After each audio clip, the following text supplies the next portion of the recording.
Have you ever had a single, frozen moment in time, where your entire world just shatters? It doesn't make a loud noise. There's no dramatic crash. It's a quiet, internal sound. The sound of 1,000 promises breaking at once. My moment happened on a Tuesday. I remember the sun was setting, casting this beautiful golden light across our penthouse apartment. It made everything look warm, perfect, a lie painted in gold. I was in the kitchen, humming, preparing a special dinner. It was our anniversary. 5 years since the day Mark had looked at me with those earnest blue eyes and said, "Elena, you are my entire world." Mark. My husband. The man who built me a palace of dreams. He was successful, charming, the kind of man who could command a room just by walking into it. And he chose me. Elena, the quiet artist who preferred canvases to cocktail parties.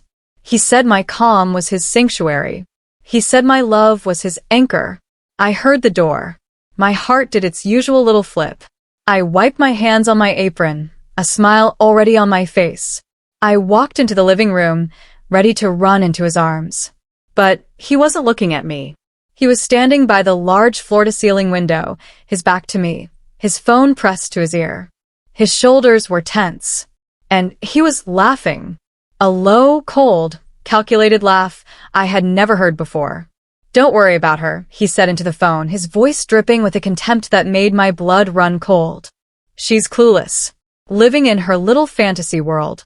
The prenup is ironclad. She gets nothing. Once the deal with Anderson goes through, I'll serve her the papers. It's just a matter of waiting for the right moment to break the news to the little mouse." The words hung in the air, toxic and suffocating. I felt the floor tilt beneath my feet. The beautiful golden light suddenly felt sickly, exposing the dust on the surfaces of our perfect life. I must have made a sound, a small gasp, because he turned around. His face, that was like watching a mask snap into place. The cold, arrogant stranger vanished, and in a blink, my loving, devoted Mark was back. "Elena, sweetheart, I didn't see you there." He ended the call and walked towards me, his arms open. But I couldn't move. I was frozen, a statue of betrayal. Who was that?"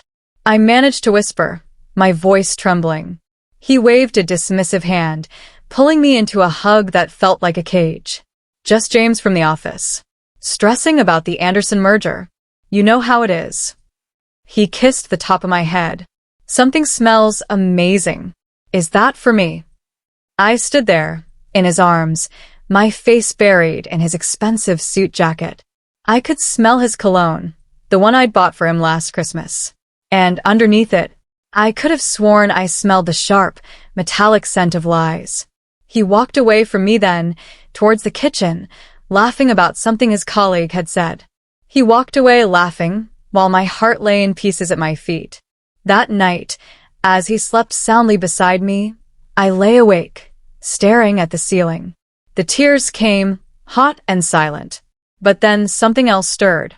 A cold, hard knot of resolve began to form in the pit of my stomach. He thought I was a mouse, a clueless little woman in a gilded cage. He had no idea. The mouse was about to become the hunter. The days that followed were a masterclass in acting. I wore my smile like a shield. I made his coffee. I listened to him talk about his big deal with a man named Anderson. I played my part perfectly, the supportive, oblivious wife. But inside, I was a vault, silently collecting evidence. Every offhand comment he made now sounded like a clue. Every late night at the office felt like a lie. The prenup he'd insisted on, calling it standard for a man in my position, now felt like a premeditated trap. He had been planning his exit strategy long before he ever made that phone call. I started noticing things I'd been blind to before. The way he always kept his phone face down. The new password on his laptop. The receipts I found crumpled in his jacket pockets, for expensive restaurants I'd never been to, for jewelry I'd never received. A pair of diamond earrings for a woman who was not me. The pain was a physical thing, a constant ache in my chest. But I fed that pain to the cold fire of my anger. It fueled me. He had taken my love, my trust, my 5 years, and he had thrown them away like they were nothing. He was going to leave me with nothing but the shattered pieces of a life I never knew was fake. But he had underestimated me. He saw my quiet nature as weakness. He saw my artistic passion as a frivolous hobby. He never understood that an artist is an observer. We see the shadows others miss. We understand composition, balance, and how a single, well-placed crack can make the entire structure collapse. My secret, it wasn't anything sordid. It wasn't an affair. It was a part of my past I had locked away when I married Mark. Before I was Elena, the trophy wife, I was Elena, the ghost in the machine. In my early 20s, I'd worked for a private cybersecurity firm. I was a digital forensic analyst. I could find secrets buried so deep, their owners had forgotten they existed. I had left that world behind, thinking I'd never need those skills again. I'd wanted a simpler life, a life of love and art. The irony was so thick I could taste it. Mark was building his empire on deals and contracts. But I knew the most powerful currency in the modern world isn't money. It's information. One afternoon, while he was at his golf game, I stood in front of my old wardrobe. Behind a stack of winter sweaters was a small, locked fireproof box. I hadn't opened it in years. My fingers trembled as I dialed the combination. The latch clicked open. Inside, there was no jewelry, no stacks of cash. Just an old, unassuming external hard drive and a small, black notebook filled with codes and passwords from my old life. It was my ghost, and I was about to bring it back to life. I connected the hard drive to an old, clean laptop I never used for anything else. The screen glowed to life. It was time to stop being the mouse. It was time to start digging. The first thing I needed to understand was, who was this Anderson? And what was this deal that was worth destroying me for? The digital world is a place of shadows and echoes. Nothing is ever truly deleted. Every email draft, every deleted search history, every encrypted file leaves a footprint. And I knew how to follow the trail. I started small. I couldn't access Mark's main work computer, but I didn't need to. Our home Wi-Fi was a treasure trove. I saw the devices that connected to it. His phone, his laptop, his tablet, and one other. A device with a generic name that pinged our network every Tuesday and Thursday evening, exactly when Mark had his late meetings. A burner phone. The first crack in his armor. Next, I turned my attention to the Anderson deal. Mark was a real estate mogul, and Anderson was the head of a massive investment firm. This merger, this project they were working on, was supposed to be the crowning achievement of Mark's career. A billion-dollar development they called the Aura Towers. It was all over the business news. Mark was hailed as a visionary. But visionaries don't need to hide burner phones. Using my old contacts and skills, I began to peel back the layers of the Anderson Corporation. It was like diving into deep, dark water. On the surface, everything was pristine, legal, perfect. But the deeper I went, the colder it got. I found shell companies, complex offshore accounts, links to figures with questionable reputations. And then I found it, the connection. A series of encrypted payments routed through 3 different countries, all leading back to a private account linked to Mark. They weren't investments. They were bribes.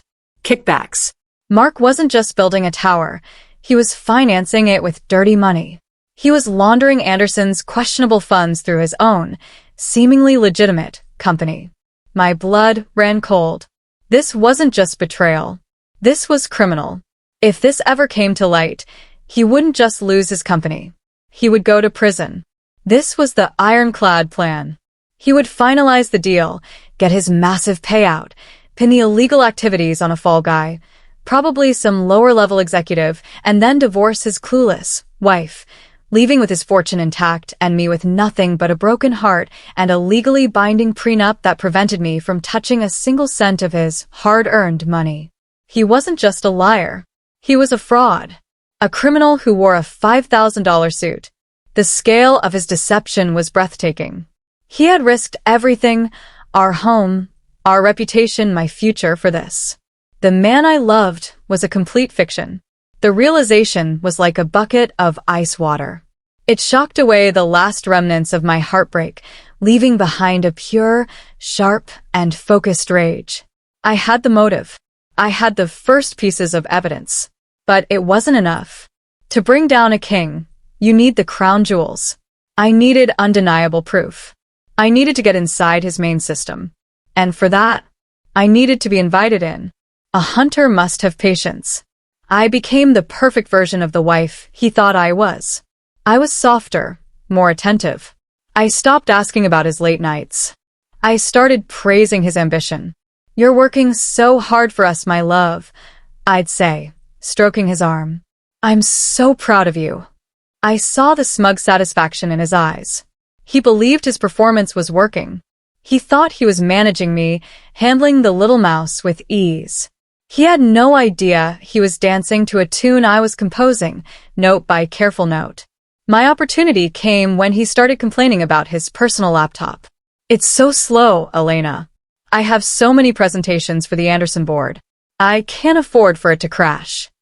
My old friend, Sarah, her husband is a tech genius, I said over dinner one night, my voice light and casual. "He fixes computers for all the big studios. He could probably tune it up for you in a few hours. He's very discreet." Mark hesitated, his fork hovering over his plate. I could see the war in his eyes, paranoia versus convenience. "It would be better than taking it to some random shop," I pressed gently. "Who knows who might have access to your files there?" That did it. The mention of his files, his precious secrets, triggered his protectiveness. "Okay," he said finally. "Set it up. But tell him it's urgent. And tell him confidentiality is key." I gave him my most reassuring smile. "Of course, my love. Anything for you." The tech genius was, of course, me. Using a voice modulator and a secure line, I played the part of the busy expert. Mark dropped the laptop off at a neutral location, a mailbox store I'd rented under a fake name. When I picked it up, my hands were steady. This was it. The heart of the beast. That night, while Mark slept, believing his machine was in the hands of a stranger, I was in my secret workspace. With my own specialized tools and the backdoor access I'd prepared, I slipped into his laptop like a ghost. I bypassed his firewalls, his encryption. It was like walking through an open door. And there it was. Everything. Folders within folders, labeled with code names that were child's play to decipher. The financial records for the offshore accounts.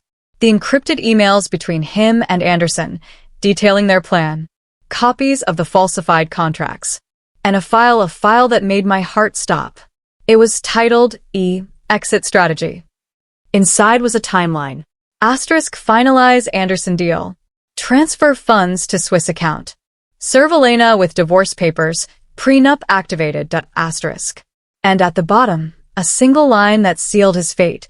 Asterisk, by the time she realizes what's happening, I'll be untouchable. Asterisk. I sat back, the blue light of the screen reflecting in my eyes. Untouchable? Oh, Mark. You have no idea who you're dealing with. The hunter had just been handed a map of the entire forest. And I knew every trap, every path, every weak point. The game was on. With the evidence secured and hidden across multiple encrypted cloud accounts, the real work began. I couldn't just expose him. A public scandal would be messy. It would drag my name through the mud alongside his. He'd have a team of high-priced lawyers who could twist the narrative, paint me as a scorned wife trying to take him down. No. I needed a different approach. I needed him to destroy himself. My plan was a house of mirrors.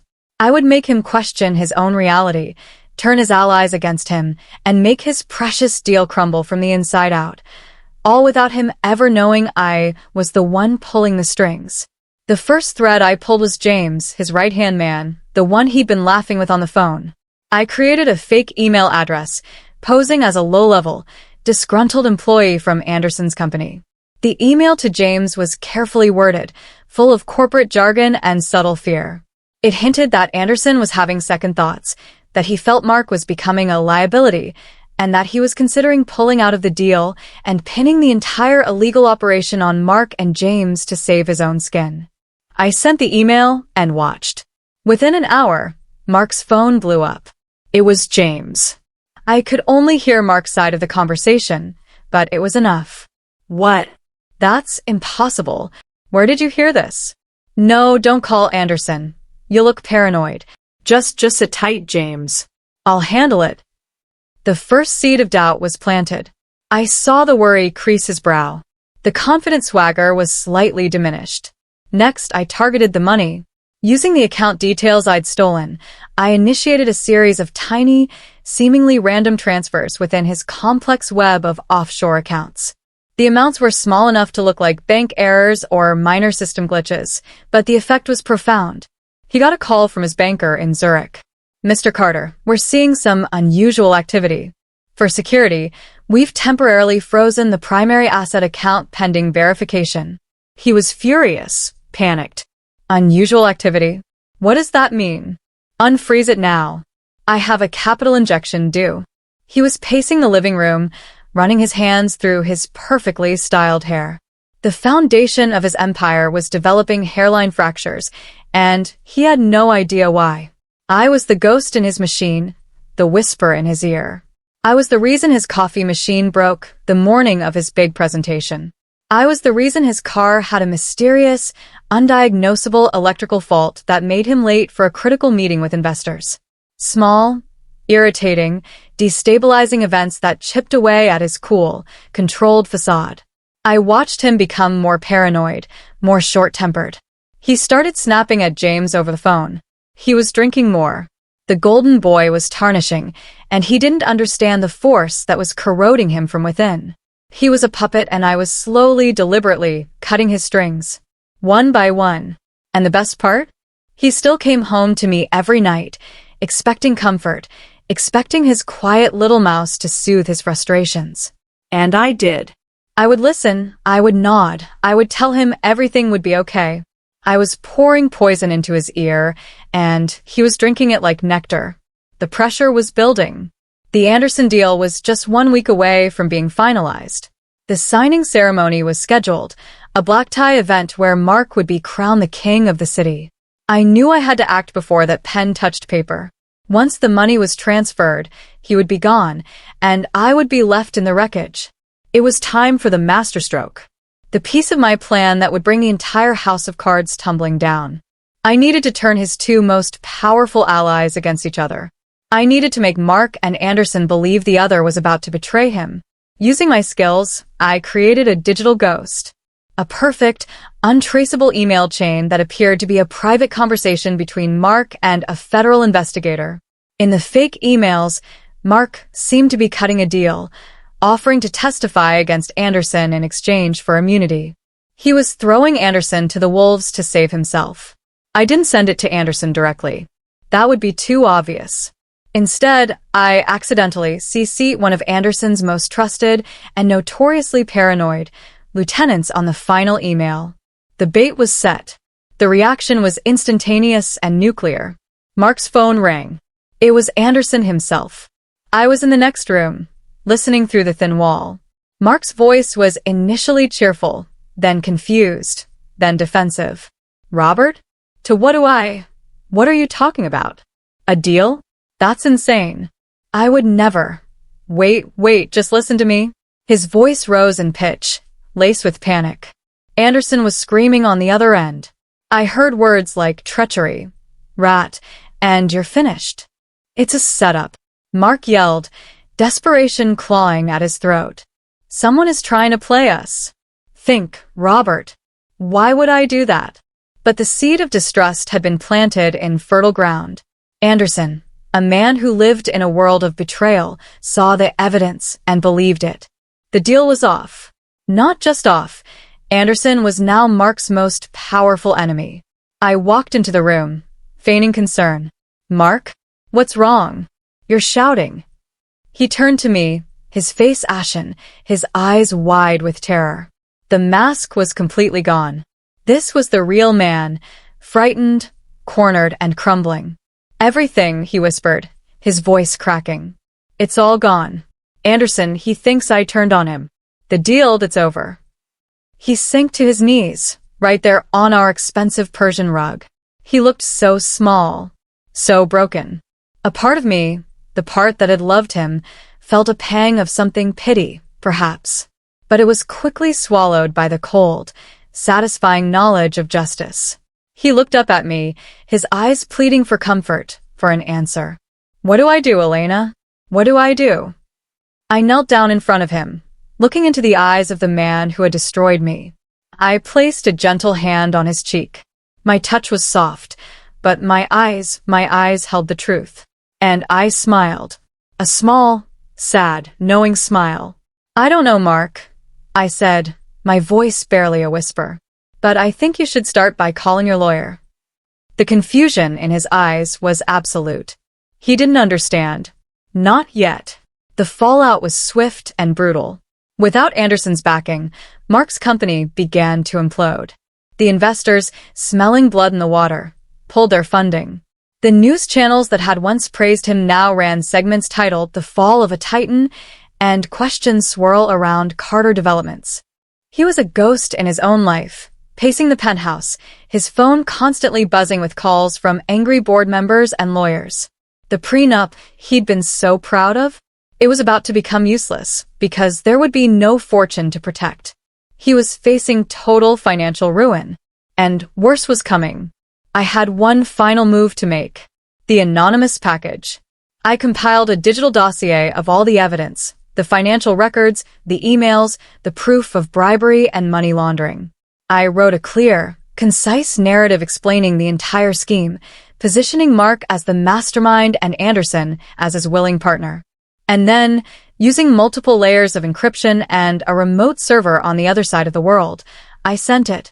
Not to the police. Not yet. I sent it to the Securities and Exchange Commission. And to the IRS. And to the editor-in-chief of the city's biggest newspaper. The following morning, it was the front-page story. The headline was brutal. Carter Anderson deal built on foundation of fraud.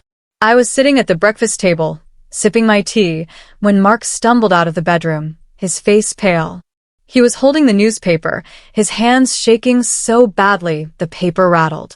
"Elena," he stammered, his eyes wide with horror. This can't be happening. How did they get this?" I looked up from my tea, my expression calm. Serene. "I don't know, Mark. It seems your secrets weren't as safe as you thought." He stared at me, and I saw the first flicker of realization in his eyes.